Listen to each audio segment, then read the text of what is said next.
El taller del afilador se ha desplazado hoy a un céntrico hotel de Madrid para hablar con uno de los grandes nombres del periodismo más veterano de España. Estamos hablando de José Antonio Zarzalejos, cuya carrera no hay que explicar demasiado. Bueno, hizo opinión en El Correo Español, El Pueblo Vasco, después fue director editorial del Correo. También ha sido, sobre todo, quizás su etapa más conocida, director de ABC, y en la actualidad colabora con El Confidencial y con algún otro medio más, como la cadena SER. Y José Antonio Zarzalejos acaba de publicar este libro, Mañana será tarde, que es un libro donde repasa varios de los grandes temas de la actualidad de nuestro país. Muchas gracias por atender a Periodista Digital. Gracias a Periodista Digital por entrevistarme. Bueno, don José Antonio, usted habla de varios temas. Uno de ellos es la corrupción. Y usted vincula la corrupción en España a la idea de la banalización del mal que trata Hannah Arendt en su libro Eichmann en Jerusalén. Explíquese, por favor.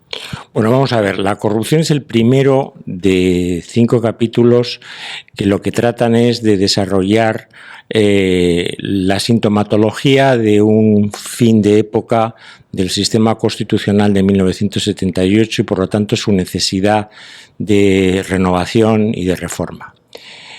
Cuando abordé el libro pensé que tenía que empezar por la corrupción, que es, una gangrena del sistema. Yo diría que la principal gangrena del sistema porque afecta a sus fundamentos éticos.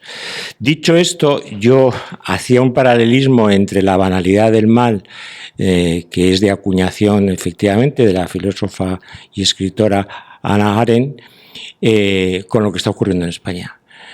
Porque cuando un fenómeno, malvado o perverso, como el de la corrupción, se generaliza, se hace rutinario, forma parte de la cotidianidad, pierde gravedad, pierde intensidad, en definitiva, se banaliza.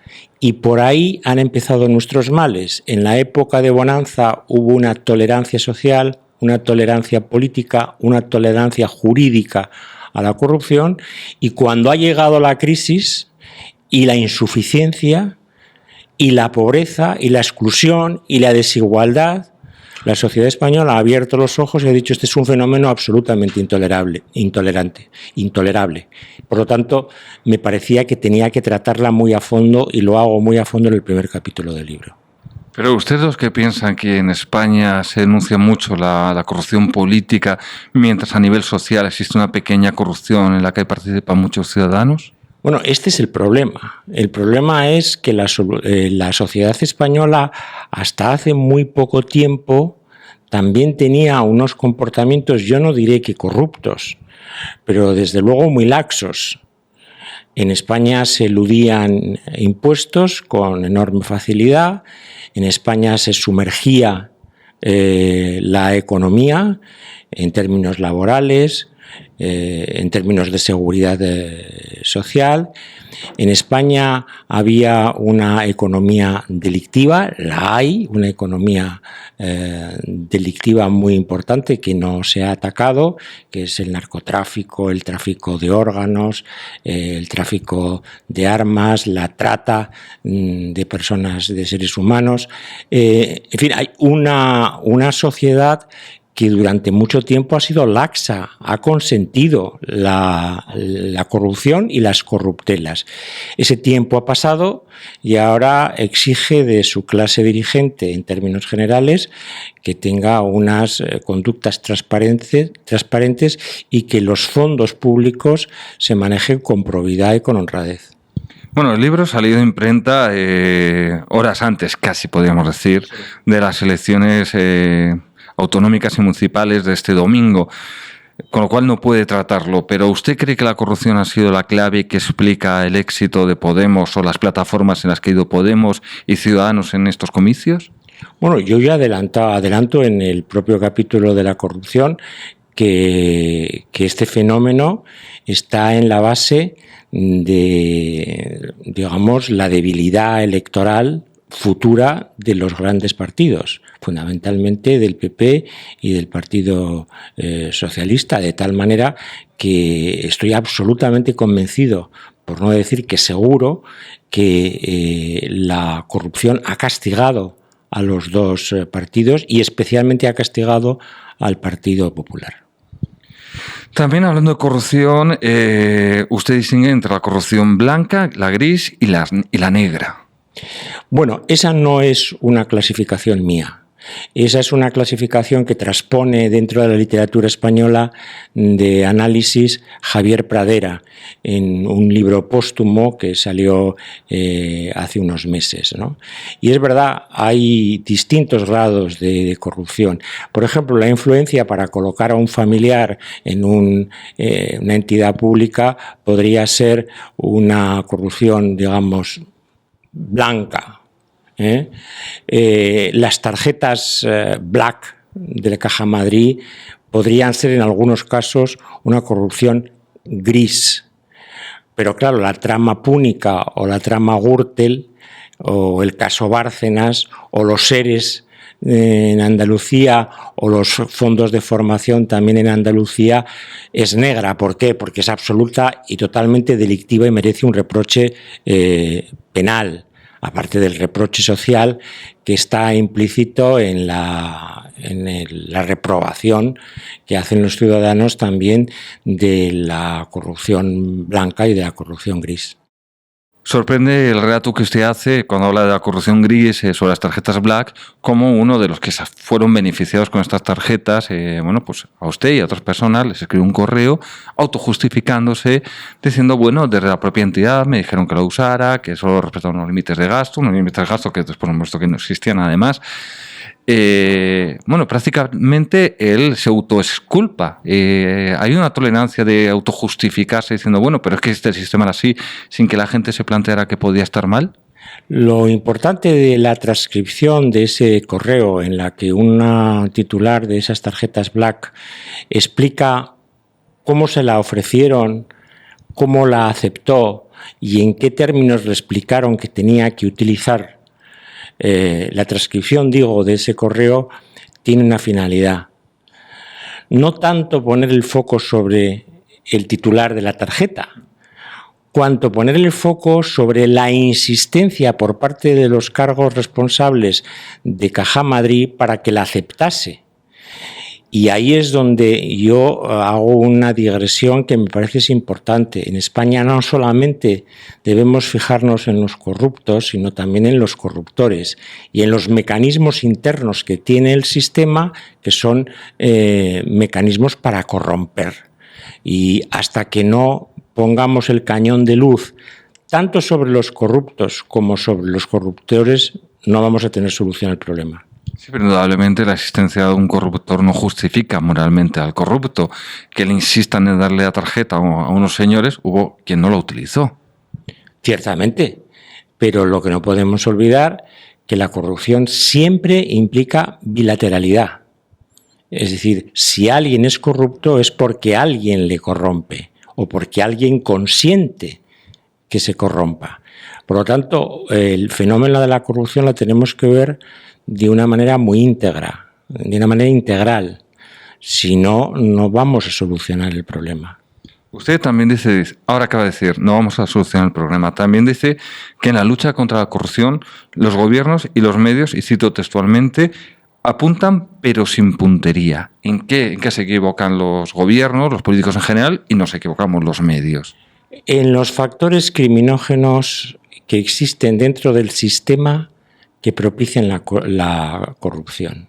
El primero, y que yo llamo masa madre de la corrupción, consiste en el mal ejercicio de las facultades urbanísticas por parte de los ayuntamientos. Esto hay que reconsiderarlo. Que en manos de los ayuntamientos haya unas potestades urbanísticas sin control, auténticamente exorbitantes, que pueden convertir en rico al pobre y al pobre en rico. En segundo lugar, hay un factor criminógeno importantísimo, que es la contratación pública. Y hay muchas trampas posibles desde el punto de vista legal para eludir la transparencia de esos procedimientos de adjudicación. En tercer lugar, el apartamiento de los funcionarios públicos para ejercer el control sobre el sistema de adjudicaciones. En cuarto lugar, la financiación de los partidos políticos, no tanto como se dice, sino desde el punto de vista de la transparencia. Tendrían que tener una financiación mucho más libre en cuanto a sus ingresos, pero mucho más transparente, al estilo anglosajón. Y finalmente, la opacidad en la que nos encontramos en algunas zonas del sistema. Por ejemplo, es razonable que el tribunal, que el Congreso y el Senado tengan partidas presupuestarias para viajes de sus miembros sin el más mínimo de los controles. ¿No es esa una corrupción gris también? Quiero decir que se apunta muchas veces a muchas reformas legislativas, muchas reformas normativas, pero no se apunta correctamente a la diana, donde está, digamos, el centro neurálgico de los elementos de corrupción. Hablando de los viajes, usted en el libro comenta los famosos viajes de Monago a las Canarias, pero dice, bueno, seguramente hay muchos más diputados y senadores que han viajado también libremente, entonces no hay mucha hipocresía en poner el foco en un personaje político concreto cuando es un comportamiento generalizado y no denunciar al resto de diputados de su mismo partido y de los demás que hacen lo mismo? Por supuesto.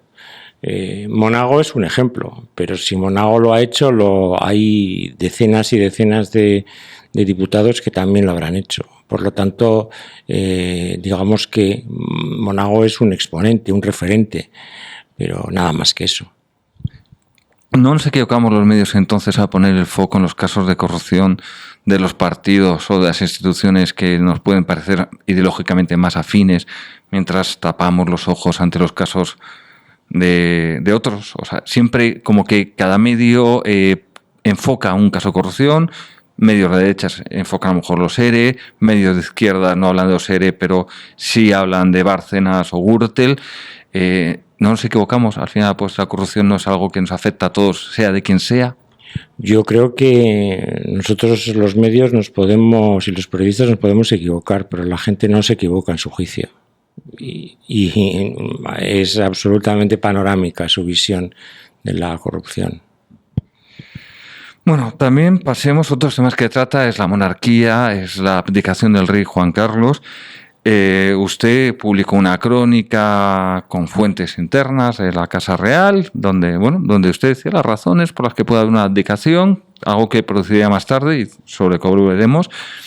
Pero en un momento dado, El Mundo publica un editorial sobre los motivos por los cuales don Juan Carlos I no debe abdicar.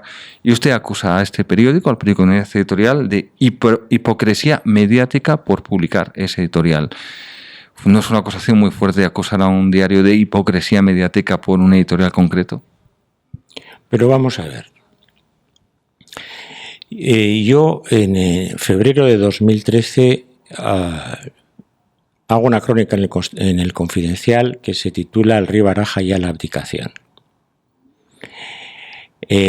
A los pocos días, no sé si son 24 o 48 horas, hay dos portadas del diario El Mundo con Corina, la supuesta amiga amante del rey, y en todo caso una amiga entrañable, según se define ella. El Mundo es el periódico que destapa determinadas supuestas irregularidades del rey. El Mundo da, como todos los demás medios, noticia, digamos, detallada de su estado de salud. El Mundo se hace eco de informaciones de periódicos extranjeros sobre la fortuna del rey. Estoy pensando en el New York Times, concretamente. Y se descuelga con un editorial diciendo que el rey no tiene que abdicar. A mí esa posición me pareció en su momento hipócrita, porque había suficientes elementos para plantear la abdicación y salvar así la institución, que ha sido lo que ha ocurrido o lo que ocurrió más tarde, unos meses más tarde, exactamente en el 2 de junio de 2014, cuando el rey abdicó. El rey abdicó y salvó la institución de una crisis brutal. Usted cuenta que desde la Casa del Rey, Espotorno y posiblemente Ayuso, le escogieron seguramente a usted para preparar psicológicamente a los españoles por lo que iba a ocurrir, la abdicación de Juan Carlos I. ¿Por qué cree que se le escogió a usted y no tal vez a un diario monárquico tradicional como es el ABC o ese otro diario autoconsiderado institucional y cuyas relaciones con la Casa Real y que su editor Cebrián tiene buenas relaciones con el rey? ¿Por qué usted y no El País o el ABC? No lo sé, supongo porque yo había dirigido ABC durante 7 años y medio y en estos temas podía tener una cierta credibilidad. Yo lo único que digo y relato en el libro es que cuando yo pregunté a Rafael Espotorno sobre la posible abdicación del rey, no solamente no me la negó, estamos hablando del mes de febrero de 2013, sino que me invitó a desayunar a la Zarzuela y que en el tiempo de que duró el desayuno, que fue poco más de 1 hora, me hizo el cuadro macroeconómico de cómo tendría que producirse la abdicación del rey. Y era clarísimo en esa conversación que la opción de la abdicación estaba encima de la mesa. Luego la propia casa desmintió esa información. Yo creo que lo desmintió porque el propio don Juan Carlos no le gustó la información, la creía prematura. Pero yo estuve el día anterior de publicar esa crónica, estuve en la Zarzuela, estuve con el jefe de la casa durante 1 hora, estuvimos hablando sobre la posibilidad de la abdicación del rey y en el libro cuento los términos en los que esa conversación se produjo.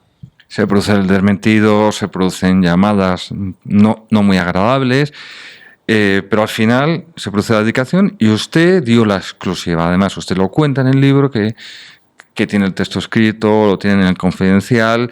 Se decide no publicar, pero usted está en la cadena SER, se anuncia que va a haber una comparecencia del presidente del gobierno, Mariano Rajoy, le preguntan a micrófono cerrado, usted habla, avisa al Confidencial, se publica, son ustedes los que dan la exclusiva y a continuación lo cuentan en la cadena SER. ¿Esta exclusiva fue para usted algo que compensa los anteriores dolores de cabeza que toda esta trama de desmentidos le pudieron producir? Hombre, desde luego. Yo en 2013 adelanto que el rey baraja la abdicación, sobre mí cae una tormenta de descalificaciones y unos meses después, año y pico después, la información se confirma íntegramente. Nosotros en el Confidencial, concretamente el presidente del Confidencial, José Antonio Sánchez, su director Ignacio Cardero y yo, sabemos desde el sábado anterior al lunes de la abdicación que la abdicación se va a producir. Lo que ocurre es que naturalmente no queremos lanzarnos porque durante el sábado y parte del domingo anterior, no podemos contrastar la fuente que nos acredita que efectivamente el rey va a abdicar ese lunes 2 de junio. No obstante, lo que tomamos es una decisión, es escribir la crónica y tenerla preparada. De tal manera que cuando se anuncia a las 9 de la mañana que va a haber una declaración institucional a las 10:30 del presidente del gobierno, pues interpretamos correctamente que se va a producir el anuncio por parte del presidente del gobierno de que el rey le ha comunicado su deseo de abdicar la corona. ¿Y qué hacemos? Pues efectivamente publicamos antes de que se pronuncie el presidente del gobierno la crónica con la abdicación del rey, una media hora antes de que se pronuncie el presidente del gobierno. Cambiemos de tema. Otro de los temas que trata es Cataluña, el reto independentista. Usted habla desde el puyolismo a la actualidad. Y vengamos a la actualidad más inmediata. Al resultado de las elecciones del domingo, Ada Colau, posible presidenta de Barcelona. Estas elecciones municipales en Cataluña son municipales. ¿En qué afectan al reto independentista lanzado por el presidente de la Generalitat? En los términos que el propio presidente de la Generalitat ha dicho, que el proceso soberanista no se puede permitir no tener a Barcelona, el Ayuntamiento de Barcelona, de su lado. CiU ha perdido el Ayuntamiento de Barcelona y ha perdido 100.000 votos. Por lo tanto, estas elecciones del 24M suponen un debilitamiento claro y evidente de poder institucional y de poder electoral del soberanismo. Y tendrían que replantear necesariamente, creo yo, la procedencia de las elecciones el 27 de septiembre. Pero la realidad es que Ada Colau ya está planteando pactos con las CUP, con Esquerra, con los movimientos independentistas más radicales. Pero lo plantea desde el punto de vista de prioridades de carácter social, no de prioridades de carácter soberanista. Esa diferencia es importante. De acuerdo. Entonces sabemos, usted lo relata en el libro, cómo hemos llegado a este punto, decíamos, es el puyolismo a la actualidad, pero ¿qué soluciones hay? ¿Qué se puede hacer ante una situación que parece que se está enquistando? Bueno, yo creo que aunque el proceso soberanista fracase, nosotros tenemos, España en su conjunto, todos los españoles, tenemos un problema en Cataluña, y es que un número muy alto de catalanes creen que la solución de sus problemas socioeconómicos e identitarios pasan por la secesión, por la separación de España. Y la realidad es que no necesariamente pasan por esa solución traumática que sería dañina para Cataluña y para el resto de España. Eso pasa por una negociación que antes o después se va a producir y que seguramente se producirá en la siguiente legislatura con un Parlamento más fragmentado y con una necesidad de pactos y de acuerdos no solo sobre el tema de Cataluña, sino sobre otros muchos. Pero en la agenda de las negociaciones tiene que estar en el primer lugar o en los primeros lugares, sin duda, la cuestión catalana. Y de Cataluña a la tierra donde usted nació, creció y vivió tantos años, el País Vasco, en una situación donde prácticamente todos los españoles o gran parte de los españoles han aplaudido 8 apellidos vascos, a usted esta película no le hace ninguna gracia. No, sigue sin hacerme ninguna gracia. O más exactamente, yo me reí con esa película. Pero el hecho de que yo me riera en esa película por los gags, los chistes, las situaciones que se plantean, no me impidió meditar cómo se había transitado a una velocidad de vértigo de la tragedia a la comedia. Y yo creo que cuando hay 347 asesinatos sin resolver en el País Vasco perpetrados por ETA, en el País Vasco y fuera del País Vasco perpetrados por ETA, cuando nada sabemos de la financiación de ETA anterior y actual, cuando ETA no ha entregado las armas y cuando ETA no se ha disuelto, pues yo creo, y sobre todo cuando los epígonos de ETA están tratando de blanquear la historia de la banda terrorista, haciéndonos pasar por gudaris, lo que fueron simplemente pistoleros, y haciendo pasar por un conflicto con el Estado, lo que fue un fenómeno de delincuencia, creo que hay que tener mucho cuidado con este tipo de comedias. No sea que se confundan los términos de la cuestión. Yo invitaría a las personas que nos están escuchando que si leen el libro se fijen en los documentales que está haciendo la izquierda abertzale, ¿no? Personas próximas a la izquierda abertzale que son agiográficos de personas que tienen enormes responsabilidades en la banda terrorista ETA, ¿no? Y que ahora son, digamos, alabados y elogiados en una operación, una enorme operación mediática interna en el País Vasco de blanqueo de lo que fue la banda terrorista. Usted hace en el libro una confesión que es poco habitual. Usted confiesa, y se confiesa arrepentido, que llegó a estar agradecido porque desde la prensa proetarra se dejara señalar a los periodistas del Correo, y que está agradecido porque no les mataran. Bueno, yo hago una confesión que podrían hacer muchos vascos. Es que en un determinado momento padecí en un grado no sé cuánto de intenso lo que se llama el síndrome de Estocolmo. Y cuando Javier Salútregui, director de Egin, al que yo le pedí que dejasen de hostigar a profesionales del Correo que informaban sobre ETA, Herri Batasuna y sus actividades, y él accedió a hacerlo, cuando Javier Salútregui estaba en Alcalá Meco en 1998, perdón, creo que era 1998, bueno, no me acuerdo exactamente la fecha, fui a Alcalá Meco a visitarle.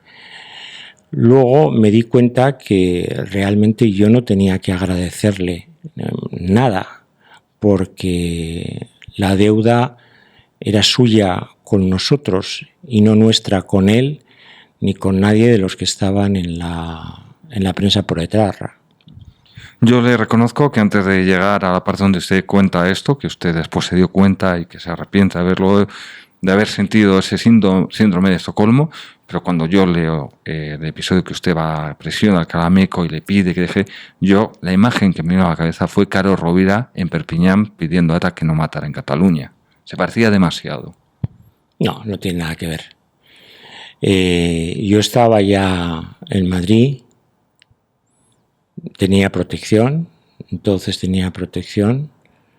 pero no tenía absolutamente nada que ver. También le quería preguntar, usted llega a decir que la sociedad vasca está enferma, esta enfermedad que también mucha gente opina así, pero es muy raro oírselo decir a un vasco. ¿Por qué está enferma? ¿Por qué está enferma? Porque no se ha enfrentado a su pasado reciente.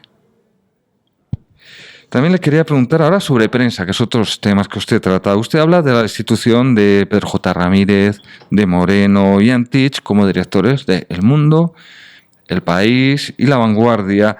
Lo vincula a las relaciones siempre difíciles con el poder, de los medios con el poder, de estos periodistas en concreto con el poder, pero hay algo que no queda muy claro en el libro. ¿Usted cree que fue el gobierno de Mariano Rajoy el que presionó a sus respectivos editores, pues a Unidad Editorial, la figura de Fernández Galiano posiblemente, a Prisa, la de Cebrián, y a Grupo Godó, en la figura de Godó obviamente, para que les destituyeran, o cree que no hubo tal presión del gobierno, que mucho dan por segura? No, yo no la doy por segura. Yo creo que fue un conjunto de circunstancias. Lo que ocurre es que los tres casos son diferentes, pero hay que reconocer que tiene algo especial el hecho de que en el primer trimestre de 2014, en enero, se destituya al director del Mundo, en febrero al director del País y en marzo al director de La Vanguardia, los tres primeros periódicos de España por difusión y por audiencia. Y a partir de ahí hay que hacer una serie de deducciones. Los tres casos son casos diferentes, pero tienen que ver con el hecho de que el poder intervino. ¿Qué poder? Yo creo que no solamente uno, sino que fueron varios. Lo que no alcanzo a discernir es en qué medida intervinieron unos y otros y en qué medida fueron determinantes para que sus respectivas empresas les destituyesen. En el caso de Pedro J. Ramírez, su sustituto Casimiro García Vadillo no ha llegado a 1 año y medio. Acaban de ser nuevo director, la figura de David Jiménez. Los nuevos directores de La Vanguardia y del País van a tener mayor recorrido que Casimiro. ¿Usted qué cree? No lo sé. La verdad es que no tengo ni idea al respecto, pero yo me pregunto por qué siempre tienen que destituir a los directores y no destituyen a los gestores y ejecutivos.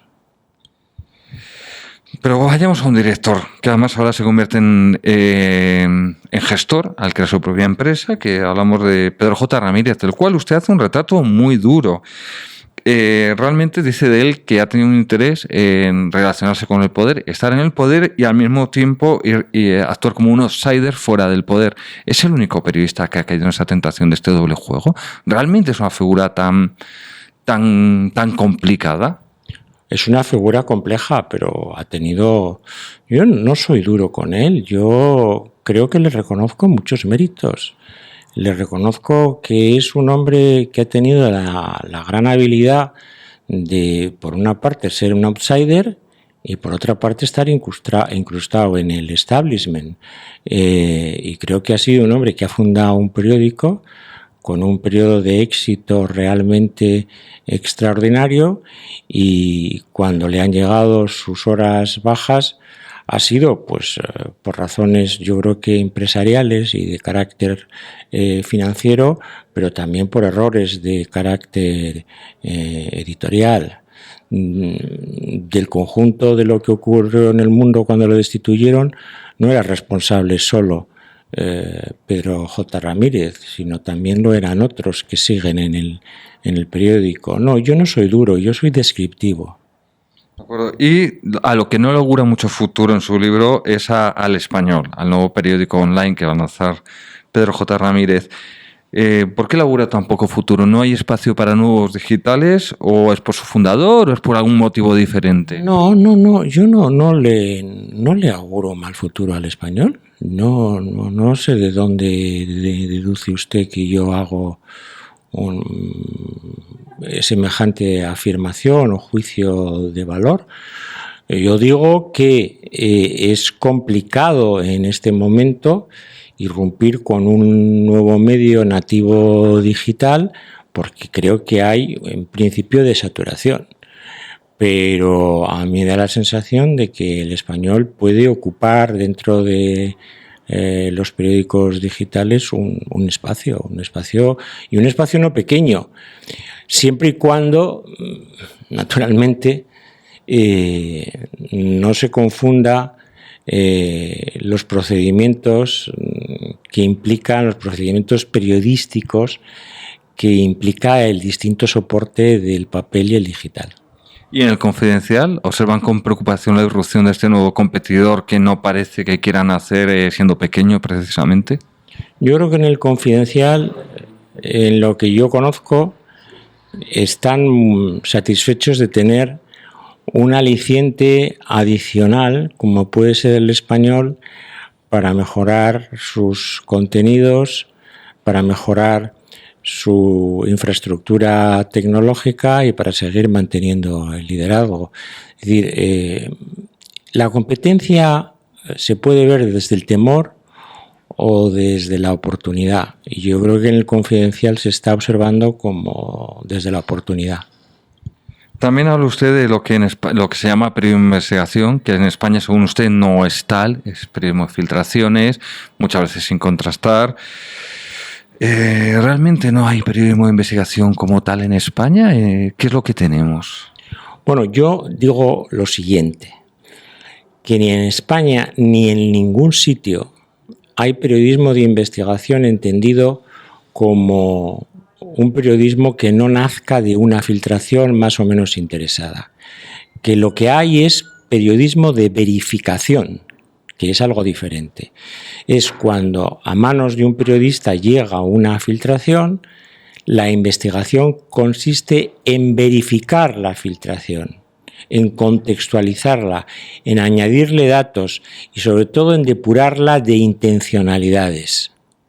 Esto es el periodismo de verificación y me parece más propio hablar de periodismo de verificación que periodismo de investigación. Pero muchas veces usted llega a afirmar que muchas veces en España ni siquiera se verifica. Ponga ejemplos concretos de casos que usted crea que ha habido un periodismo que ni siquiera debería ser de verificación, sino más una filtración que te la tragas, por decirlo en un modo coloquial. Hombre, aquí hay medios que se han tragado informes policiales enteritos y se los han tragado sin un sorbo de agua. ¿Puede poner algún ejemplo? Bueno, yo creo que los ejemplos están a la vista, pero si quiere usted un ejemplo, podría ser el de las cuentas de Suiza del exalcalde, bueno, el alcalde en funciones de Barcelona, el señor Trías, por ejemplo. Y ya para terminar, usted trata también la crisis que ha golpeado los medios, los errores que se han cometido. ¿Qué se podía haber evitado esta crisis que ha terminado con miles de periodistas en la calle y con medios con un futuro bastante entredicho? Bueno, eso no ha dependido de los periodistas. Eso ha dependido de los gestores y de los propietarios de los medios, que en los años 90 fueron una política de grupos multimedia mastodóntica, creyendo que la generación de ingresos ordinarios permitiría financiar esos grandes conglomerados multimedia, que al final han tenido que ser refinanciados por los bancos, y ahí es donde está la tragedia de los medios, ¿no? Yo creo que ha sido un modelo de desarrollo de los medios de comunicación verdaderamente patológico en España. Bueno, le decía que era para terminar, pero una última pregunta vinculada a esto. ¿Esto nos ha convertido a los periodistas y a los medios en seres débiles ante el poder? En este momento en España, y en términos generales, sí. Bueno, don José Antonio Zarzalejos, hemos estado hablando sobre Mañana sea tarde, hemos escuchado sus reflexiones, incluso también al lío de actualidad ocurrida horas después de que este libro saliera de imprenta, así que muchísimas gracias por atender a Periodista Digital. Gracias a Periodista Digital, insisto, muchas gracias.